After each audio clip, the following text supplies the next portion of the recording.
Well, thanks everybody for coming to this session. We are welcoming you. We're glad you're able to come. I would like to thank you. This is the Dr. DMV session by Glenn Berry, moderated by myself, Jason Brimhall.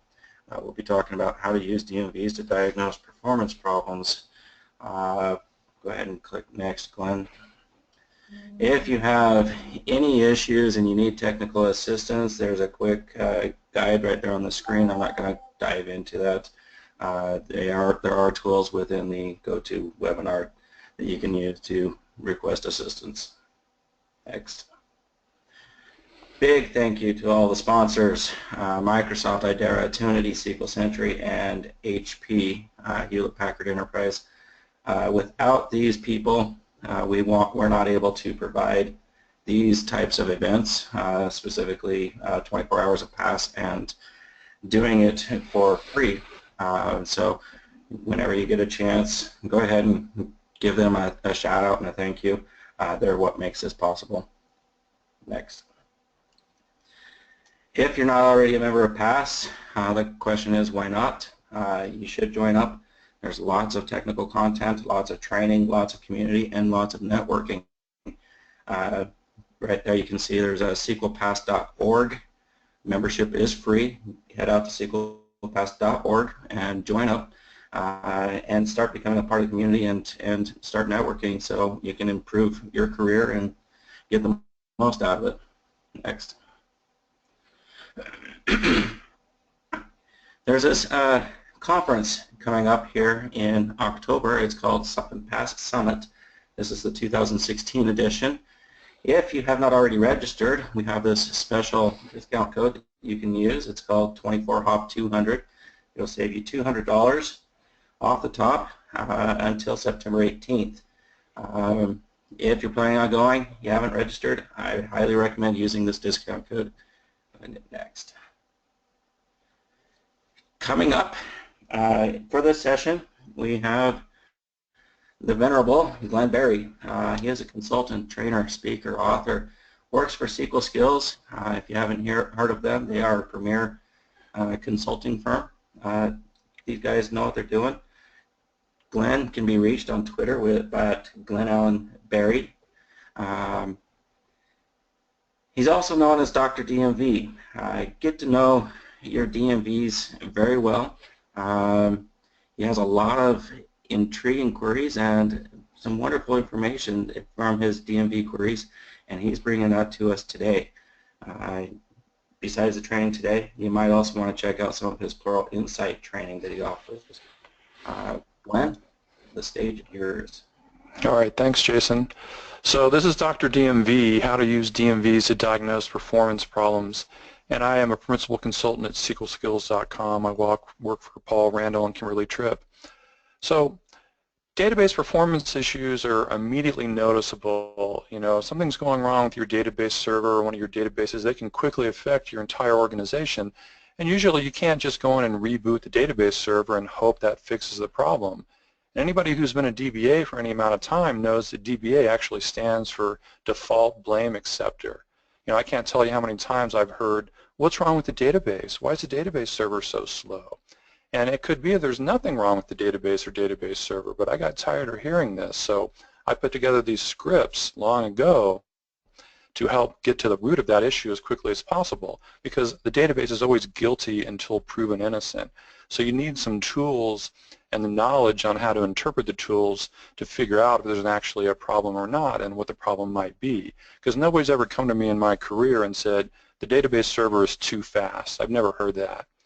So this is your nightmare on 120 cores, you know, all your CPU cores pegged in 100%, and you don't want to see that as a production DBA. And hopefully by using my set of scripts, you won't see this, and if you do see it, you'll have some idea about what to do to fix it. So DMV queries were introduced way back in SQL Server 2005, so they've been around a long time. And each new version of SQL Server typically has some new DMV queries, and they add columns to existing DMV queries. And they give you a lot of very useful information about how your hardware is configured, how SQL Server is configured, what's going on with your index usage, what your top weight types are. Lots of really useful stuff here. And most of these queries are really lightweight and really easy to use and don't require any complicated setup like extended events does, for example. And the harder part of this is knowing how to interpret the results and then doing the right thing based on that. And that's what I'm going to try to teach you somewhat in this preview session, but more so in my all-day pre-con at the PASS Summit. And one thing to keep in mind is that the information that these DMVs are collecting is not persisted between restarts of SQL Server. So if you want to keep some of this stuff around for trending and history purposes, you can write it to some user database. And I've got a little script that creates a database called Server Monitor and an agent job that runs every minute to collect some of this stuff. And it's really easy to extend that if you want to collect some of this stuff yourself. So these queries have been out in the public domain since April of 2009, and there's separate scripts for each major SQL Server version. So there's one for SQL Server 2005 through SQL Server 2016, and it's really important that you get the right script for your version because a lot of the queries won't work if you have a version mismatch. And I get emails almost every month, people saying, oh, your queries don't work, and usually it's because they have the wrong version. Now I update these each month. I'm only updating 2012 through 2016 each month, and the older versions of SQL Server that are out of support are only updated every few months. And you can just Google Glenn Berry DMV, and you'll go to my blog at SQL Skills, and you can download these, and they're completely free. So how these things are set up is they start off with a bunch of instance-level queries. And when you're in the instance-level portion of this, which is about 2/3 of the queries, it doesn't matter which database you're connected to. And then the other part of it are database-level queries, and it's really important you're connected to a specific database that you're concerned about, a user database, and don't make the mistake of being connected to the master database, because then you're going to get a lot of interesting information about master, which is usually not that useful to you. And the important thing about these queries is that I have lots of notes and links after each query that talks about how to interpret the results of the queries. And if you come listen to me present this in person, especially when I have all day to do it, we'll be going into a lot of detail about how to interpret the results and how to go and set things correctly for most people. And one thing I also do is I have a blank results spreadsheet that you can download along with the query, and it's got tabs that match each query. So if you go through and run each query manually and then copy and paste the results into the spreadsheet, you've got a nice record for baselining purposes and just for further analysis. But there's also people in the community who have written different kinds of solutions with PowerShell and C# to automatically run all of the queries and save the results in a spreadsheet, for example. So anyways, that's enough of the PowerPoint. I want to get into the demos and spend as much time as I can on that. So what we're going to do is, and this is CPU-Z, by the way, which is a really nice tool that I use a lot. So here's what the queries look like. And so this is the 2014 version for September of 2016. And then what you'll see down here is I have a little script at the beginning to try to make sure that you're on the right version of SQL Server for this version of the queries. And this should come back and say you're on the correct major version, just to try to eliminate people running the wrong version. And then what you'll notice is that each one of these queries has a little introductory comment and then a query number and then sort of the short name of the query in parentheses. And you'll notice that I've got 6 dashes after each query. And all this stuff is in there to help the people out there that are writing tools to parse and run these queries automatically. Now personally, when I'm using these, I like to run them manually if I have time, and as I'm running them and copying and pasting the results, I'm starting to build a picture in my mind of what's going on with this server that I'm looking at. Because the scenario here is that imagine that you just started a new job as a DBA and there's a bunch of strange servers that you didn't install or configure, and you don't know what kind of shape they're in. Or maybe you're a consultant looking at a customer system and you're trying to figure out, okay, what's going on with this system? So anyways, you know, we're going to just run each query one at a time and start looking at some of the results. And this one, the very first one, gives you the name of the server and then all the information about the exact SQL Server version and edition and build number. And it also, if I scrolled further to the right, it would give me some information about the operating system. And newer versions of SQL Server, newer builds, actually come right out and say the service pack and CU level is part of this string and the knowledge base article for that CU. And here's the exact build number and the fact that I'm on 64-bit version, and also I'm on Enterprise Edition. So once I know all that, I have a little build chart for each one of these. So you've got the RTM branch, the SP1 branch, and then I've got the SP2 branch over here. So I'm on the very latest service pack and CU, and I think that's really pretty important. There's a lot of people out there who've had the opinion, oh, I don't want to apply CUs because they're not tested as much as service packs and they might break something. But Microsoft has recently changed their official guidance, and I've got a link to the blog post right here that talks about that, where they recommend proactively applying CUs. And that doesn't mean you go and throw it in production the day it comes out. But it does mean that you download it and do whatever testing you're able to and have a deployment plan and a rollback plan, but you want to try to make an effort to stay up to date rather than just waiting for the next service pack or never ever patching SQL Server. And I've got a lot of other articles here on how to find the latest build and how to figure out what build you're on. And then this is a really good blog post right here that goes into a lot of detail about what trace flags and other configuration options you should be using for SQL Server 2012 and 2014. And then finally, I've got some blog posts that I periodically update where I go in and explain some of the more important hotfixes in each cumulative update. So anyways, the next query in this set, I want to find out what's going on with my SQL Server licensing and what cores that SQL Server is seeing and actually using. And where this comes into play a lot in real life is somebody goes out and buys a brand new database server with, say, 36 total cores. And then they install SQL Server Standard Edition and they find out they're not able to use all those cores because there's a core limit on Standard Edition. And they'll find out later with some other queries that they're not balanced between the two NUMA nodes. So this is something that they added in SQL Server 2012 that writes to the SQL Server error log what SQL Server is detected in terms of your socket count and your physical cores per socket, and then how many logical processors you have per socket. And this also helps you figure out whether or not hyperthreading is enabled on your machine. So that is the second query. And you'll notice that not every one of these queries is actually a DMV query. Some of them are, using extended stored procedures, for example. So anyways, the next one in the set, and we're only going to get partially through this because it takes a lot longer than 30 to 40 minutes to do this complete set. But this is running server property multiple times to give me things like the machine name and the server name, whether or not I have a failover cluster instance, what edition I'm on, the build numbers, your collation, a lot of good stuff here. And this is also something fairly new, that your instance default data path and default log path.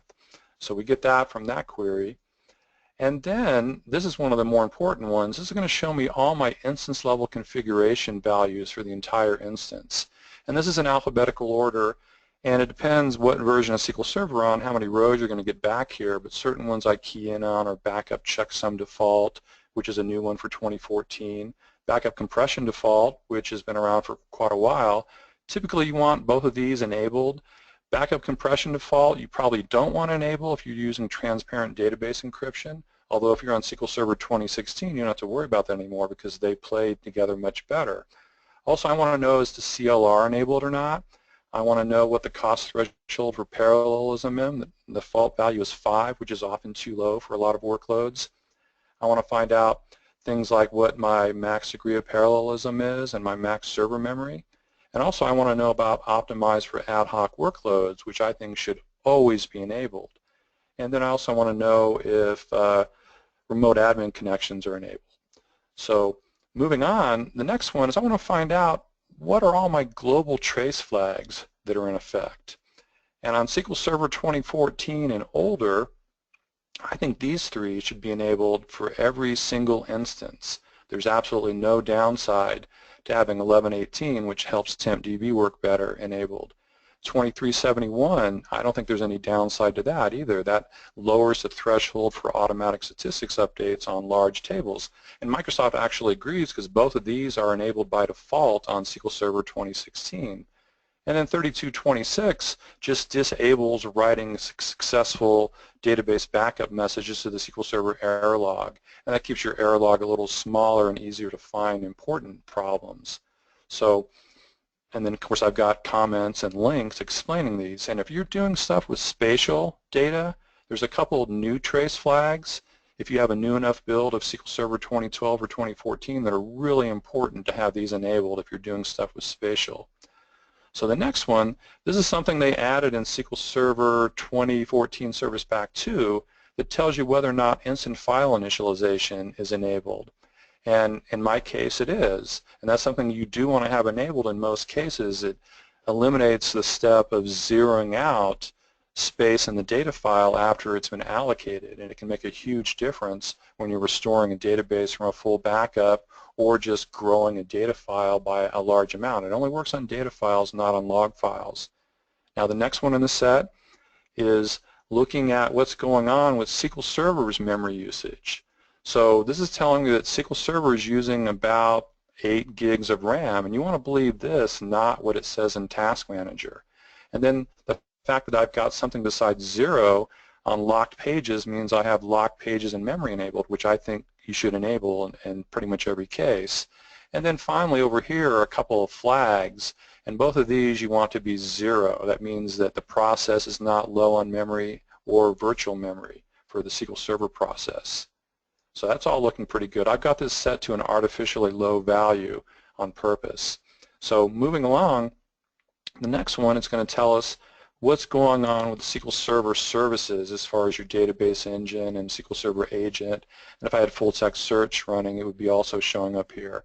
So it gives me our process IDs, which is important if you've got multiple instances running.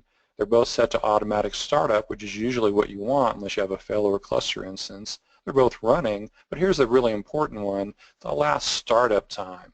I really want to know, have I been running for just a few hours or a few days, or has it been weeks or months? Because that has a big effect on how you interpret a lot of the other queries in this set, knowing how long SQL Server's been running. Also, this tells me what my service account is and whether or not I'm clustered, some other good stuff here. All right, the next one in the set is this is my SQL Server agent jobs and what categories, if any, that they're in, and a few other interesting things. So I've got the Ola Hallengren jobs, which I think is a great solution for doing your backups and your routine database maintenance. And all my jobs are owned by SA, and they're not owned by an individual login.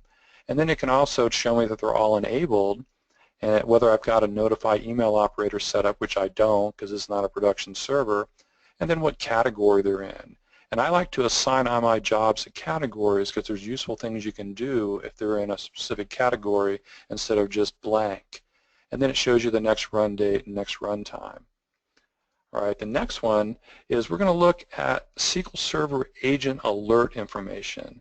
And a lot of people get confused about this. This has nothing to do specifically with agent jobs. These are alerts that you can set up so that when certain kinds of errors occur, you can have something fire in response to that alert. Because normally when one of these kinds of errors occurs, it just goes to the SQL Server error log, and you might not notice it for a while. But if you set these up, then when one of these things happens, you can have it email a distribution list, for example, that says, hey, on Glenn 2012, we got an error 823. And that's good to know sooner rather than later. And this is set up so it's going to delay 15 minutes between the alert firing so you won't get spammed by lots of alerts if something's happening a lot. And one thing you can do is I've got a link right here on my blog where I have a script that you can run that will create all these alerts. All you have to do is make sure you have a SQL operator set up, and then it will create all these alerts, and it will have the name of the server and then the alert name built in as part of the name of the alert. So it's a pretty quick thing to do to set this up. So the next one on the set is I want to find out some more information about Windows that I'm running on, the version and edition of Windows. So when I run this on my old workstation here, I'm running Windows 6.1, Service Pack 1, and the SKU is 4, and the language is 1033, which is US English. And these are sort of cryptic numbers, the SKU and the release. So I've got little charts down here where 6.1 is either Windows 7 or Windows Server 2008 R2. You can't tell, unfortunately. And then you can sort of tell by using both of these together. So I've got, in my case, actually Windows 7, and then on my SKU is 4. So I have Enterprise Edition of Windows 7 running on my workstation. So that's good information to know, because knowing the edition and version of Windows tells you things like how much memory you can use and how old it is. So for example, if you're doing failover cluster instances or always on availability groups, it's really important to be on Windows Server 2012 or newer, because the clustering code works so much better on those newer versions. So going back to the next one here, we're going to find out some information about our NUMA nodes. And NUMA stands for Non-Uniform Memory Access, and all modern processors for several years have supported this. And it's a way of dividing your memory into pools that are tied to processors. And on physical servers, typically you're going to have one NUMA node for each physical processor, unless somebody's gone in and disabled that in the BIOS, which is a bad idea for SQL Server in most cases. But I've got just a workstation here with one processor, so I have one NUMA node, and I've got 8 online schedulers. This also comes into play with virtualization, because whoever created your VM could have decided to create 2 NUMA nodes with 4 cores per NUMA node, or they could have made one NUMA node with 8 cores per NUMA node. And now you'll understand what you can see from SQL Server's perspective when you run this query, and it's important to know that. Okay, now the next one is going to look at what's going on with the operating system from a memory perspective. And when I run this, it's going to show me I've got 32 gigs of RAM on my workstation, and about 19 gigs is available, and some stuff about the page file, which is really not that important, to be honest, because if you're using your page file with SQL Server, you're hating life. But what you do want to look at is right here, this system memory state. You want this to say available physical memory is high. That means the operating system is not under memory pressure. Now, it might say a memory usage is steady or low, and that means that the operating system is under memory pressure. So it's important to make sure you take a look at that. And if it doesn't say this, that usually means you've got max server memory set too high, and or you've got lots of other things running on the box besides a SQL Server database engine. So the next one I'm going to look at is how many error logs do I have and how big are they? And so when I run this, I've got 7 error logs here, and here's when they were used and then how large they are.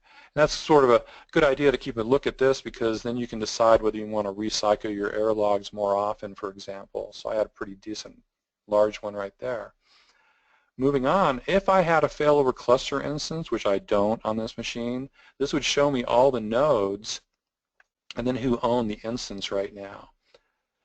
And then the next one in the set is if I had an always on availability group set up, it would show me what was going on with the quorum type and what state the quorum was in. And that comes in blank for me right now. And then if I had an always on availability group set up on this instance, this is a really good query that gives you a lot of information about the state of all your replicas and all your nodes. And this comes back blank on mine, but when we see this all day at the summit, I'm going to have this on 2016 with an availability group. So we'll be able to deep dive into that. Now, this next one is one of my favorite ones in the set, because I'm known as a hardware guy. And this tells me that I've got one physical CPU, and my hyperthread ratio is 8, and my logical CPU count is 8. And now, unfortunately, this doesn't know the difference between hyperthreading and physical cores. So conceivably, I could have one physical CPU with 8 physical cores, or I could have a quad core with hyperthreading, which is what I actually have. But I can't tell that directly from this query. There's ways of figuring that out later. But it also tells me, again, I've got 32 gigs of RAM, and it also tells me when SQL Server started, and virtual machine type is none. Now, if you run this query and it says hypervisor, what that really means is that there's a hypervisor on your machine. It doesn't necessarily mean that you're running inside of the hypervisor. Usually you are, but you can't make that assumption if it says hypervisor. So moving on, the next one is I want to find out, okay, what manufacturer and model number server am I running on? And when I run this on my machine, since I'm a big hardware geek, I built this out of parts. And so that's why this is all blank. But on any regular server made by a manufacturer, it's going to come back and say something like Dell PowerEdge R730. And so then you can go and Google or Bing and find out, okay, what kind of server is that and how old it is and how much memory can it hold and what kind of processors can it use.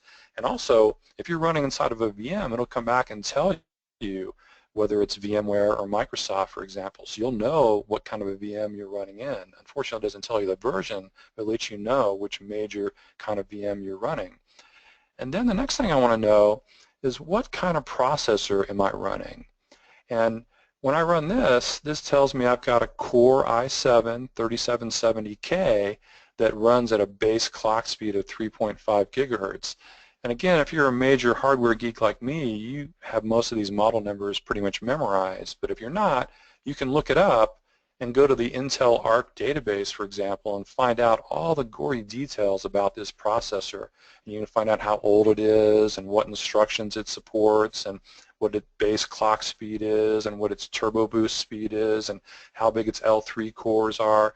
So if you're running on an old processor from 3, 4, 5 years ago, that's something I want to know so I can start complaining about it and pushing for an upgrade.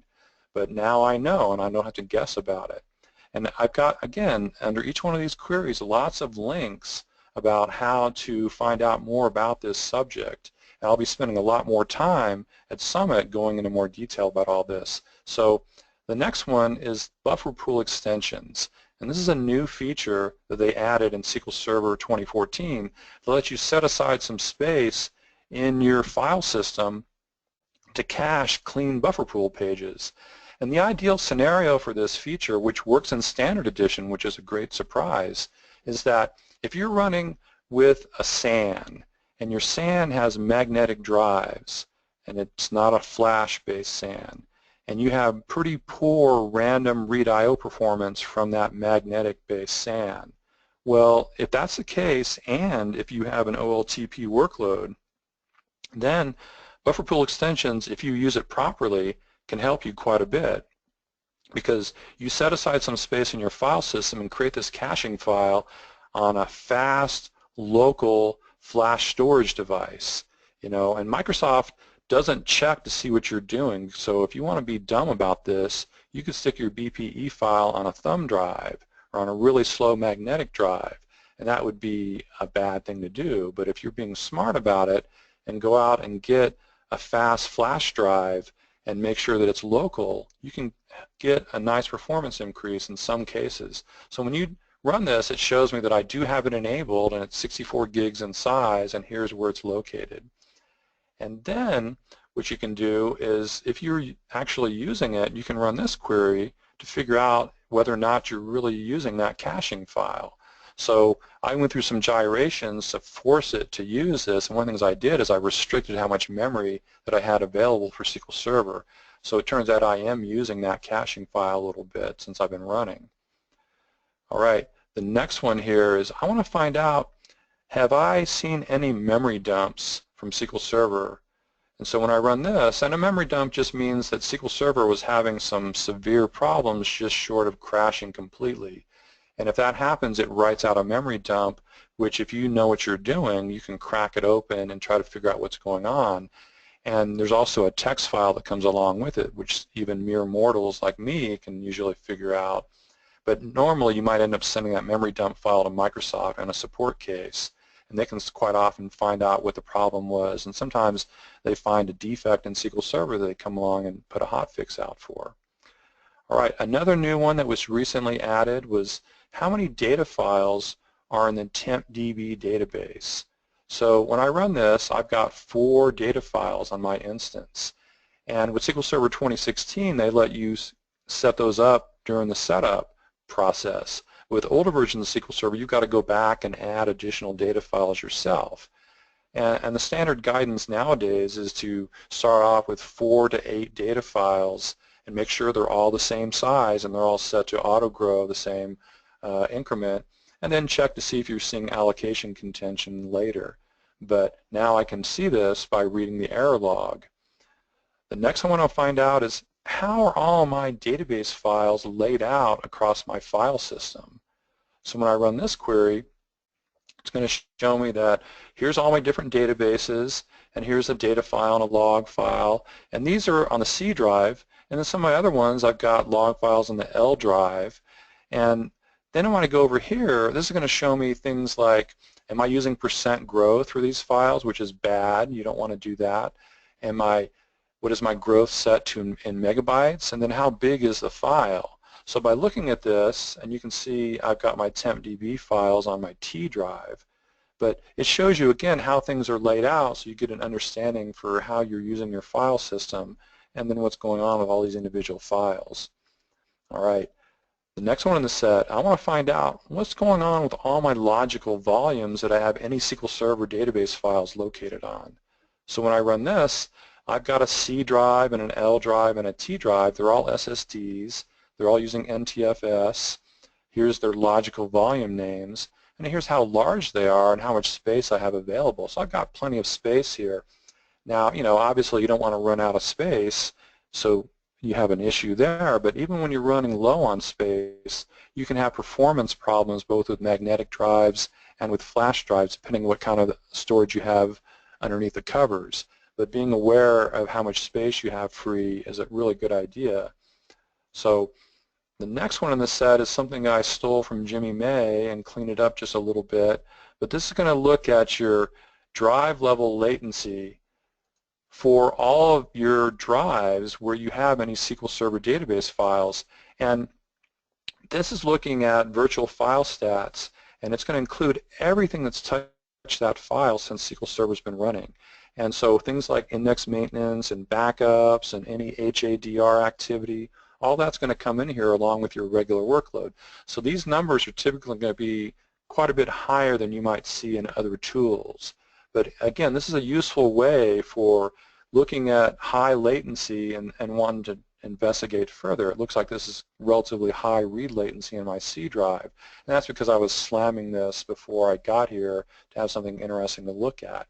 So we can do that at the drive level, and then we can do with the next query, look at the individual file level.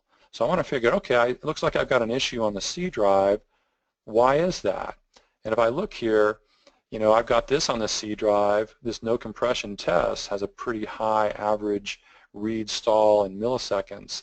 And so I can see for all my individual database files what's going on with them in terms of their latency. And that's really interesting because if it looks like you're seeing I/O bottlenecks or just poor storage performance in general, you want to run these queries and gather up all your information and then go have the conversation with your SAN administrator or storage administrator about here's what SQL Server is seeing, and I've done what I can to tune the workload, so what can we do as a team to work together to make this better? Because usually your SAN administrator will look at the SAN and say, I don't see a problem, everything looks fine. So you want to have all this evidence to say what SQL Server is seeing. So the next one as part of that conversation is looking for 15-second I/O warnings. And hopefully I won't have any on my workstation, but in real life, on a lot of systems, you'll see some 15-second I/O warnings, and every time an I/O takes 15 seconds or more to complete, SQL Server writes it to the SQL Server error log, and this query looks at your last 5 error logs looking for any of those. And if you see those, you want to look and see, is there any kind of a pattern? Is it always happening with the same database and the same files? Is it always happening at the same time of day? Because maybe it's when you're running DBCC check DB or rebuilding your indexes. Or maybe it's just happening all over the place with all sorts of different things, which just means that your I/O subsystem is really hating life. But looking and seeing if there's a kind of a pattern there is really important. So the next one in this set, and I'm going to stop in maybe 5 or 10 more minutes for questions, but anyways, this is going to look at all your database properties for all the databases, well not all of them, but a lot of the important ones, for all the databases on your instance. So when I look at this, this shows me the database name and the recovery model, whether or not it's a contained database, your log reuse weight description, and this is really important to monitor in real life. What is your log reuse weight description? Typically, if you're running in full recovery model, you want it to say either nothing or log backup. But if it says something else like replication or database mirroring, you know you've got an issue with whatever that is that's preventing the log from being cleared and reused. So you can run log backups so you're blue in the face and it's not going to clear the log, and you've got to figure out what the issue is so you don't have a problem later on. It also tells you how big your log is and how much of it is used, what your compatibility level is, and compatibility level is a lot more important than it used to be, because if you're on SQL Server 2014 or newer, it's going to come into play because they have a new cardinality estimator that's kicked in by default if you up the compatibility level to 120 like I have here. Now there's lots of ways to override that with trace flags and query hints, and they even have a database scope configuration option in SQL Server 2016 that even gives you more flexibility. Now page verify option should always be checksum. Don't ever have it at torn page or none. I want to make sure that auto create stats and auto update stats is turned on. And then I think that auto update stats asynchronously should be turned on in most cases. There's really little downside to that. And then it's things like, am I using forced parameterization, which is usually not a good idea? Am I using snapshot or RCSI? Are auto close or auto shrink on? They should never be turned on. What's the target recovery time in seconds? That's something that lets you alter what goes on with that, and that's a new feature in 2014, I believe. Am I using CDC? Is this a publisher for replication? Is this a TDE database? Am I using Hekaton? So lots of interesting stuff about all my databases here. And believe me, when you look at most servers in real life, you find lots of issues there. All right, this next one here, the missing indexes query. This is the infamous missing indexes query because so many people misuse this and misinterpret it. But every time the query optimizer thinks that it would like an index, it keeps a record of that. And you can query that and find some useful information, but you don't want to lose your mind, because I've had people come up to me at conferences and said, oh yeah, I like your missing index query, but I've modified it so that it automatically creates every single index that it finds to save me time. That's a terrible thing to do, because you're going to massively over-index your databases in most cases if you do that. So what you want to do here is, remember I told you it's important to understand how long you've been running. Has it been days or hours or months? Well, that's going to have an effect on how important and the magnitude of these numbers. So if I've been running for a few days, this is a fairly big number, for example. And then next thing I look at is, when was the last user seek? And so the last time that SQL Server wanted this was back at 7:45 Mountain Time in the United States. And that's important because if it was just a few minutes or a few seconds ago and then you run this query again and it updates, that means whatever query is generating this is part of your regular workload, and it's probably more important. But if it was 2 weeks ago or 6 weeks ago, that means it's probably just some ad hoc query or some infrequently run reporting query, and it might not be as important. Then it tells you what database and schema and table that it wants this index on, and then it gives you the columns that it wants it. So equality columns are going to usually be first, and then inequality columns next, and then the included columns, of course the order doesn't matter on those. And then if you go over to the right, the average user impact, that's a percentage of the cost of the query would be reduced according to the query optimizer if it had this index. So obviously higher numbers are more important. And the average total user cost is a relative number that tells you how expensive it is not to have this query. Kimberly Tripp likes to call that number FARCLs, but bigger numbers are more significant. And then number of user seeks here is how many times that SQL Server has wanted that index. So you see this one, they've wanted a lot, and then this one not quite as much, but then this one's more expensive each time that it's wanted it. So by looking at this, you start to get an idea of what index you might want to add. And what you're going to want to do too is look and see if it's asking for multiple indexes on the same table, because quite often if it does that, you can combine that and make one wider index rather than several narrow indexes. And so And then I'm going to look at the existing indexes on the table and then maybe look a little bit more into the workload before I just go crazy and start adding lots of new indexes here. All right, I'll do a couple more here and then we'll stop for questions. And again, I'll have a lot more time to go into this when we do this all day. So the next one is something I got from Michelle Uford to look at my VLF counts for all of my databases. And VLF stands for virtual log files, and that's just something that happens every time your log file grows. And the number of VLFs that you have depends on how many log growths you've had and what size they were. And so what typically happens to a lot of people is they create a database and they just have the default set for the size of the log file and the auto growth increment. And then if they're running in full recovery model and don't realize they have to do log backups, that thing fills up and grows many times in many small increments, and they have a runaway transaction log. And as that's happening over days and weeks and months until they run out of disk space, their VLF count gets really, really big. And you might be saying, well, so what? Who cares? Well, if your VLF count starts to get large, and by large, once it's above 200 or 300, that starts to become a problem, and it just gets worse as it gets larger. Well, what happens is write performance to your log file is affected somewhat, but more importantly, the recovery portion of a database restore is really affected. So if you've ever gone and done a full database restore and it's saying 1% done, 2% done, and it gets to 100%, and then it keeps on grinding for another 5 or 10 or 15 minutes, that's what's happening. So that is a bad thing. But it also comes into play every time you start SQL Server, because all your user databases, in fact all your databases, have to go through crash recovery. And so they're going through that recovery portion. So that's going to make SQL Server take longer to start up. And it also comes into play when you're failing over on a failover cluster instance, because you've got to start SQL Server on the new node. And another quick one before I'll stop for questions is, which databases on my instance are using the most CPU? So if I'm under CPU pressure, what database is causing the pain? So when I run this AdventureWorks LT2008R2 is using the vast majority of the CPU time. So I'd want to start looking at that thing more closely. And so again, you can download these queries from my blog and go through them all, and this is a really good tool for finding out what's going on with your instance.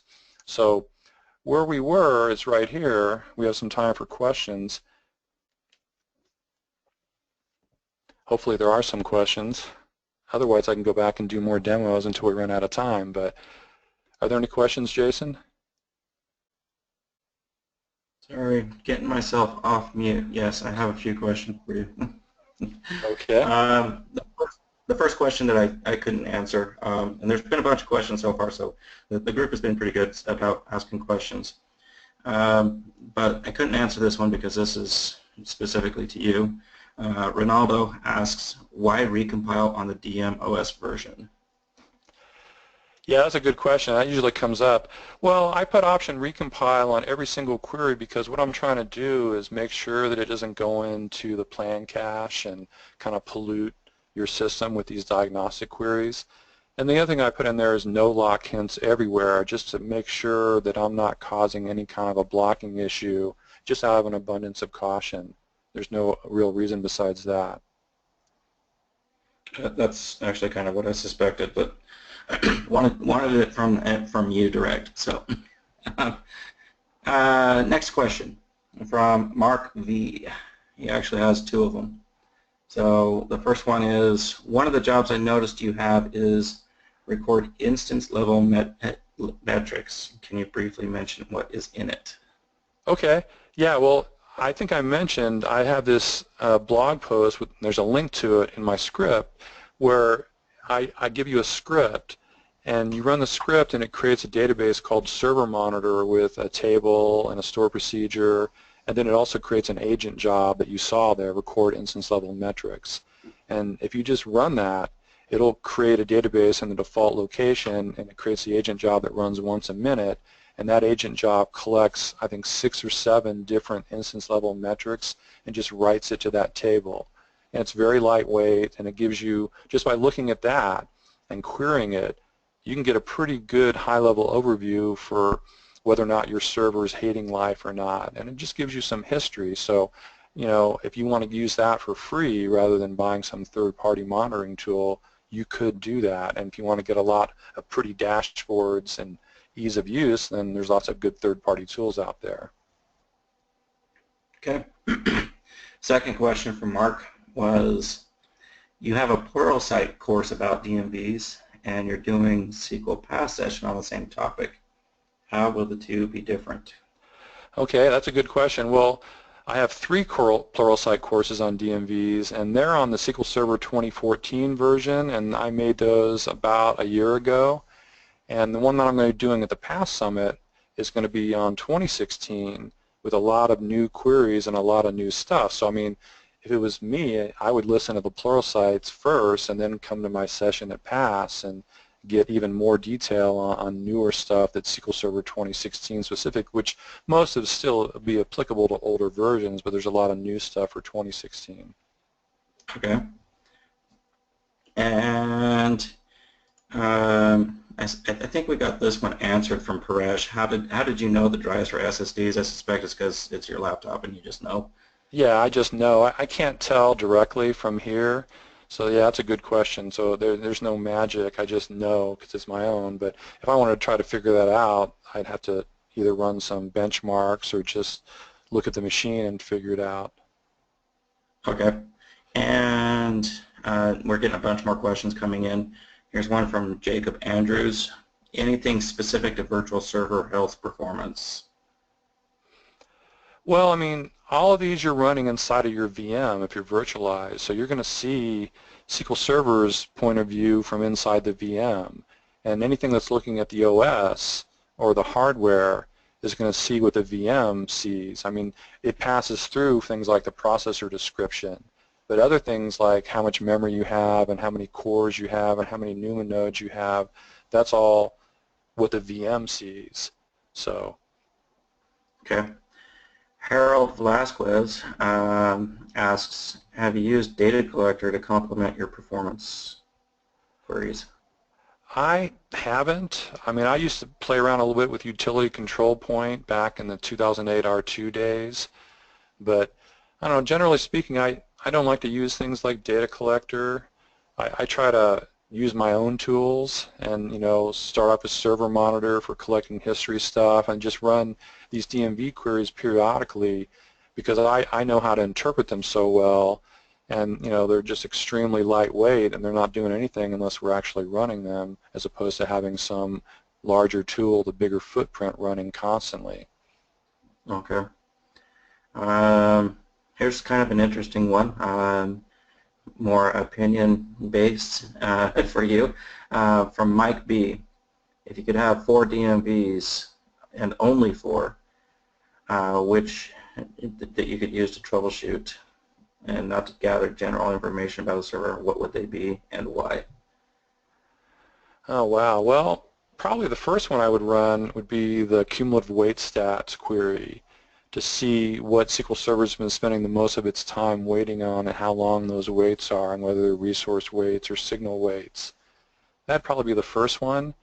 And then probably the next one I'd want to run would be the missing indexes DMV query to figure out, am I seeing some very high impact candidate missing indexes? Because, you know, any decent DBA probably knows that indexes are like their silver bullet. You know, if you find that one key index that makes a query go from 90 seconds to 90 milliseconds, you look like a superhero. And quite often you find that low-hanging fruit.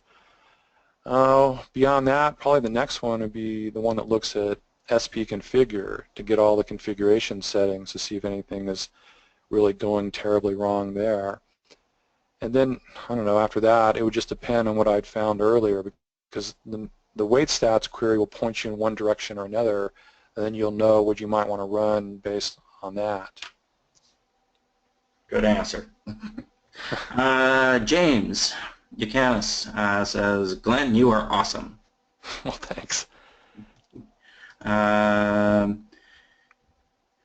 the queries available anywhere other than Dropbox? No, no, they're not. But if people are having problems downloading from Dropbox at work, I would say do it at home. And if you can't do that, send me an email, glenn@sqlskills.com, and I will zip up the latest batch of them and send them to you. But yeah, they're not anywhere else at this point. Okay. Another kudos remark from Harold Vasquez. He says he enjoys your presentations and more demos are good. Thanks. I'm going to murder this name. It looks like Aljosa. Sorry. Incredible presentation. I'd like to listen for one more hour so you can pass through all of the queries. Yeah, well, I mean, I've done this many times with, different session links, and I've done half-day sessions, but at the past summit will be the first time I've been able to spend all day going through these and answering any questions you might have and giving you my opinion, which may not be right, about every configuration setting. And so I think it's going to be a lot of fun when I have more time and not have to rush through them. Okay. A comment here about no locks on DMVs and kind of the purpose behind them.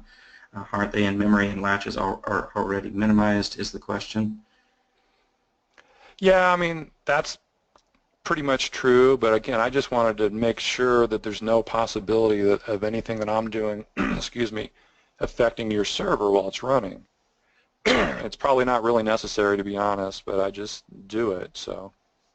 Yeah, from personal interjection there, I've actually seen where I have blocked other queries with some DMV queries. So, a no lock hint isn't terribly hurtful there. One of your queries is about PLE. Is there a way to find a good benchmark or threshold for this from Alessandro? Yeah, well, I mean, there's old guidance on the internet about 300 being the threshold. If you're below 300, it's bad, and above 300, it's good. That's not really valid anymore. It depends on how much memory you have in the server. And what you want to do is, rather than just run it once, you want to run it many times. And that server monitor database that I mentioned, it collects a PLE every minute. So you want to watch the trend, and you want to watch, does it always go down in the morning when everybody comes to work, for example. And you just want to get an idea of what's going on there. But people always still want a number, so I want it to be in the thousands. Higher is always better. But if I'm not at least in the thousands and I have any decent amount of server memory in the server, then I am going to say, well, it looks like we have a little bit of memory pressure. But again, you want to monitor at different times of the day and different days of the week. Yeah. Vino asks this question. Does DMV capture multiple mount points used by SQL Server data files for things and able to capture, I'm assuming, latency and utilization? Well, all the storage-related queries that I showed will show mount points. So it doesn't just show LUNs, but it will show mount points. And then the virtual file stats is picking up the average latency with that stall information. So yeah. Mark V with a thank you. Well, thank you. I appreciate it. Let's see, I'm going to skip that question. It was another question for something other than Dropbox. What is the site for the script to automate collection of metrics from these DMVs? Could you just put that link up on the screen? Where you have your collector? Yeah, I can find it in the script here. Where is it? But anyways, you can just Google Glenn Berry server monitor, but let me see if I can find the link. I can Google it too real quick. Anyways, while I'm looking for that, I don't know if there's any more questions. Let me try to multitask here. I'm just going to get out. I think it's how to do some very basic SQL server monitoring. Yep, that's the one. All right, that's going in the chat for everybody. All right, thanks. Appreciate that.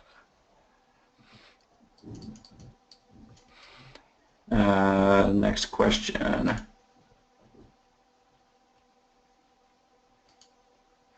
Mike B, are you not seeing my question? We asked and answered your question. Not sure on that one.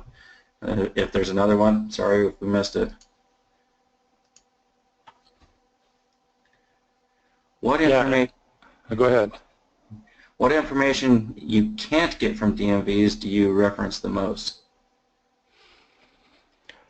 Well, I mean, I wish, and I've got a request into Microsoft, and I know people, so hopefully it's actually going to happen, but I want to know more information about what's going on with the hardware and the processor and the clock speed, and I'd like to know things like what's going on with the hypervisor, power policy, you know, some other things that aren't available, you know, and some of the things that I can get, I have to jump through hoops like, you know, reading the registry or reading the SQL Server error log. So getting those into DMVs so I could reduce the number of queries and get the same amount of information. That's kind of stuff that I'm looking for.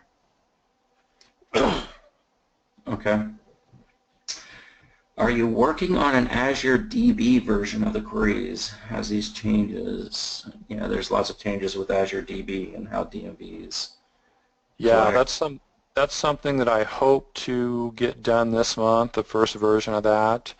I mean, I had one years ago, back when Azure was in its infancy, but they've added so much functionality that I pretty much have to start from scratch. So what I'm going to do is take the 2016 version and just start running all the queries and see what works and what doesn't, and then fix them and, you know, build a version off of that. And so that should be out in the next month or so. Okay. There's a thank you from David Wanta, a great script comment from Roman Anshes. Well, thank you. And again, if there's questions that you think of later, just send me an email, glenn@sqlskills.com, and I'll try to answer it. Merely Krishna, I'm going to recommend that you send an email to Glenn for that question. Merely is having a hard time downloading your scripts. Okay. What is the best thing to review if the server is reporting high page file usage? Well, if you're using the Windows page file with SQL Server, you are under severe memory pressure and probably seeing really bad performance. So probably what you're going to want to do is reduce your max server memory and or add more memory to the server and or do some workload tuning to try to reduce your memory usage by SQL Server if possible. But you really don't want to see paging at the OS level when you're running SQL Server. That's really, really bad. Yeah.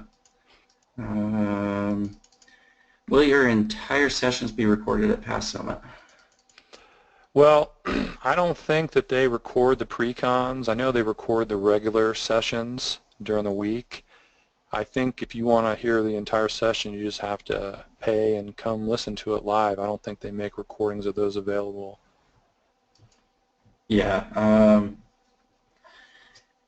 Ramil asks, I understand you like using DMVs, but have you used any third-party tools before? If so, any particular tools you liked? And I'm going to say this is going to need to be the last question because we're coming up to end of the session. Yeah, well, I mean, one third-party tool that I really like is SQL Server. I mean, SQL Sentry's tool for, you know, monitoring performance. That seems to be the lightest weight one that works the best. So that's my recommendation for a third-party monitoring tool. Okay. There's a few more questions in the queue. Sorry, most of them look like they're being asked by Mark. Mark, I suspect you might be able to reach out to Glenn to pose a couple of those questions. Thanks to everybody for coming out to Glenn's wonderful session. And coming up next, we have Tara Shankar-Jana presenting on Cloud App Immersion. Go ahead and go and join that session and learn a little bit about cloud apps in Azure. Thanks for attending. All right, thanks everyone. Appreciate you listening.